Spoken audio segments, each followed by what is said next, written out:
एक महत्वपूर्ण रिसर्च पर कि जिस तरह से रूस और यूक्रेन का विवाद गहराता जा रहा है, कमोडिटी मार्केट से इसका क्या कनेक्शन है। और हमारी रिसर्च टीम ने बहुत डिटेल में एक रिसर्च निकाला है कि अगर ये तनाव विवाद गहराता है तो कमोडिटी मार्केट के लिहाज से ये किस तरह से इसमें डेवलपमेंट होगा, क्या कनेक्शन है रूस यूक्रेन विवाद का कमोडिटी मार्केट से, ये हम बताएंगे। इस पर हम एक्सपर्ट की राय भी लेंगे।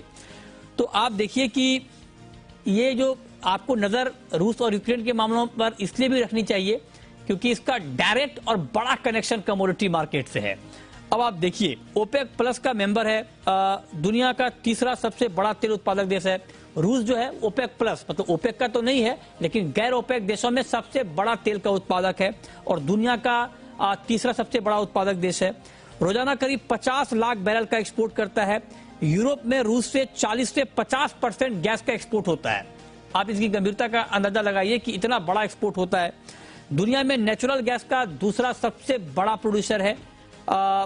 इसके अलावा रूस के पास दुनिया का सबसे बड़ा टीसीएफ गैस का भंडार है। तो ये मैं आपको इसलिए बता रहा हूं ताकि आप समझ पाएं कि ये विवाद अगर गहराता है और इस तरह से अगर ट्रेड डिसरप्ट होता है, बाधित होता है, तो क्या इंपैक्ट ग्लोबल मार्केट के ऊपर इसका पड़ेगा।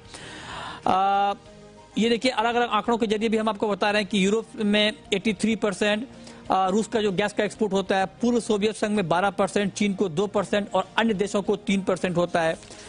इसके अलावा यूरोपीय संघ को भी इससे जो इंपोर्ट होता है रूस का वो 41% है, नॉर्वे से 16% है, अल्जीरिया से 8% है, कतर से 5% है, अन्य से 30% है।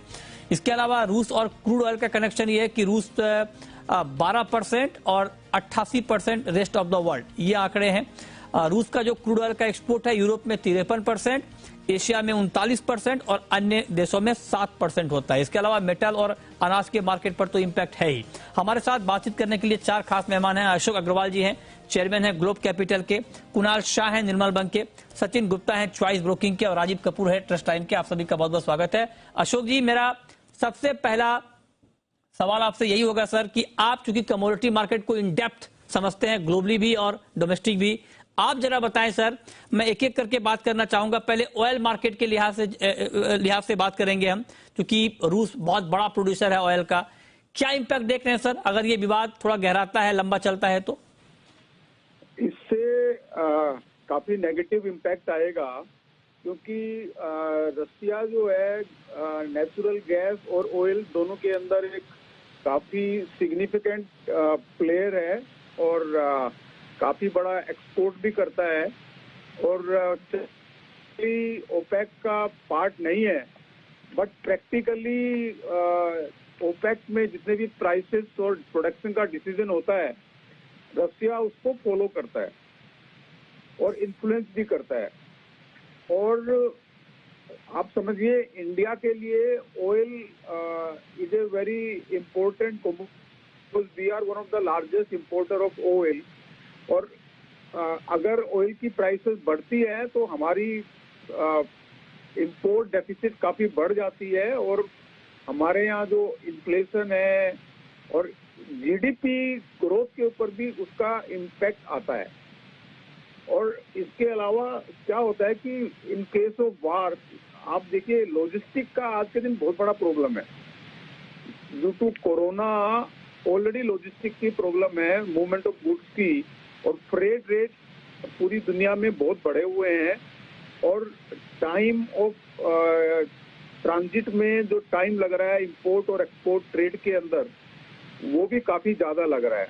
और अगर वार होता है अलोंग विद कोरोना तो ये ग्लोबल जीडीपी के लिए और इंडिया के लिए और कमोडिटी प्राइसेस के लिए काफी नेगेटिव है।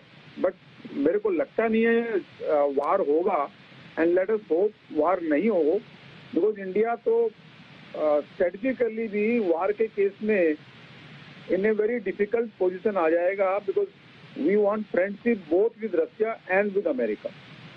एग्जैक्टली, ठीक बात है। कुणाल जी, अब जरा आप बताएं कि क्रूड और नेचुरल गैस का मार्केट किस तरह से बिहेव करेगा, क्योंकि जब जब ये खबर, थोड़ी सी भी नई खबर कुछ आती है, नया ट्वीट आता है कहीं से भी रूस और यूक्रेन को लेकर के, तो मार्केट रिएक्ट करने की कोशिश करता है, गैस का भी और ऑयल का भी।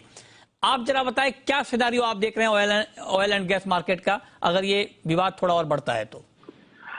आई थिंक ये विवाद ऑलरेडी बढ़ चुका है मृत्युंजय जी, और ऑलरेडी क्रूड के अंदर $5 का प्रीमियम अभी फिलहाल ये जियोपॉलिटिकल क्राइसिस का है। आने वाले दिनों में ये अगर एस्केलेट होता है, ये अगर बढ़ता है, तो और $5 का प्रीमियम बढ़ सकता है ऑयल के मार्केट में। इसका सबसे बड़ा फियर मेरी राय में है दैट इज समथिंग एल्स। इसमें जो यूएस, अगर रशिया पे, यूएस ने ईरान पे सैंक्शन लगाया है, और ईरान के सैंक्शन लगाने के बाद ईरान का ऑयल का प्रोडक्शन तकरीबन 3.5 मिलियन बैरल से मार्केट में से कम हो गया है। अभी जहां तक रशिया की बात है, जो आपने राइटली पॉइंट आउट किया, थर्ड लार्जेस्ट प्रोड्यूसर है, तो 12.5 मिलियन टन, मतलब 12% of the oil supply. So oil supply, global oil supply Russia account करता है। तो रशिया पे अगर कोई सैंक्शन लगता है तो ऑयल मार्केट में बड़ा डिस्ट्रप्शन आ जाएगा, और ऑयल के प्राइसेस कहा भी जा सकते हैं। So war is not desirable for anyone, but जब तक डिप्लोमेटिक टॉक्स फेल होते हैं तब तक हम ऐसा कह नहीं सकते कि वॉर होगा ही नहीं, और या कोई छोटा मोटा कोई जियोपॉलिटिकल कॉन्फ्लिक्ट होगा ही नहीं। सो आई थिंक जब तक कोई डिप्लोमेसी जब तक फेल होती है तब तक ये प्रीमियम कंटिन्यू रहेगा। अगर आप ऑयल के जो 4 मंथ कॉन्ट्रैक्ट है उसको देखोगे तो सब $1.5, $3 नीचे चल रहा है। वो इंडिकेट कर रहा है कि मार्केट का स्ट्रक्चर आगे जाके जैसे जियोपॉलिटिकल क्राइसिस सॉल्व होगा ऐसे ऑयल नीचे आने वाले, पर वो कब होगा कि नहीं, ये सब क्वेश्चन मार्क है। और एज ऑफ नाउ मुझे नहीं लग रहा है कि ये नियर टर्म में इमीडिएटली सेटल हो जाएगा, तो उसके कारण ऑयल में नीचे से आपको बाइंग आते हुए देखने मिलेगी। अच्छा, ठीक है, तो आप करें कि बड़ा इंपैक्ट ऑयल गैस पर होगा। अच्छा, मेटल मार्केट पर भी इसका इंपैक्ट है, क्योंकि रूस जो है दूसरा सबसे बड़ा एल्युमिनियम का प्रोड्यूसर है। रूस का 6% ग्लोबल एल्युमिनियम उत्पादन है, और रूस में दुनिया का 10% कॉपर का भंडार है। रूस से 43% पैलेडियम की ग्लोबल सप्लाई होती है। रूस निकेल, पैलेडियम और प्लाटिनम का भी बड़ा उत्पादक है। तो मेटल मार्केट पर भी कोई इंपैक्ट आप देख रहे हैं क्या अशोक जी, या फिर आपको लगता है कि नहीं, मेटल में चूंकि चीन बड़ा प्लेयर है डिमांड के लिहाज से भी, प्रोडक्शन के लिहाज से भी, इसलिए रूस वाला मामला ज्यादा इंपैक्ट नहीं कर पाएगा? आपका टेक क्या है सर?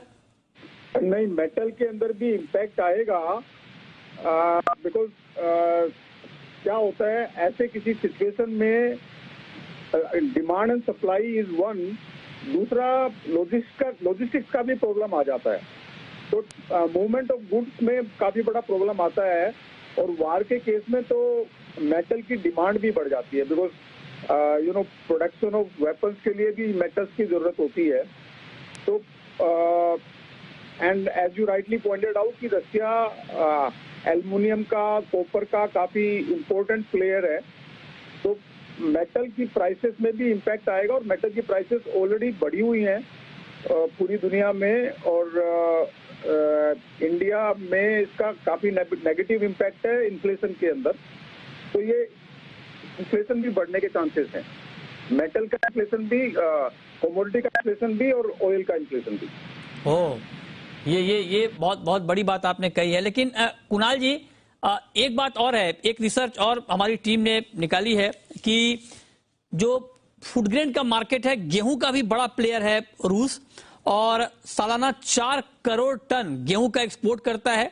गेहूं के ग्लोबल ट्रेड में करीब 24% की हिस्सेदारी है। आप बताइए, अनाज के मोर्चे पर, क्योंकि हमारे यहाँ दिक्कत इसलिए नहीं है कि हम इंपोर्ट, हमारी डिपेंडेंसी गेहूं और चावल के इंपोर्ट पर नहीं है, हम सेल्फ सफिशिएंट हैं, हमारे यहाँ उत्पादन ज्यादा होता है, लेकिन फिर भी ग्लोबल ट्रेड पर कोई इंपैक्ट देख रहे हैं क्या आप इसका?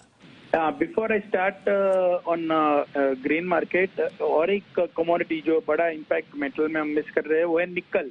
Russia is the largest producer of nickel, तो one of the largest producer of nickel, Norilsk nickel जो रशिया में है, that is one of the largest producer of nickel. So निकल पे भी इसका बहुत नेगेटिव इम्पैक्ट देखने मिल सकता है। और coming to your main question regarding food grains में मुझे ऐसा लग रहा है कि ये जो यूरोपियन मार्केट जहाँ पे रशियन व्हीट और ग्रेन्स एक्सपोर्ट होते हैं, यूरोप में अभी फिलहाल एनर्जी इन्फ्लेशन बहुत ज्यादा है, तो पूरे यूरोप में एग्री इन्फ्लेशन भी बहुत बढ़ जाएगा, एग्रीकल्चर कमोडिटी के प्राइसेस शूट अप हो जाएंगे।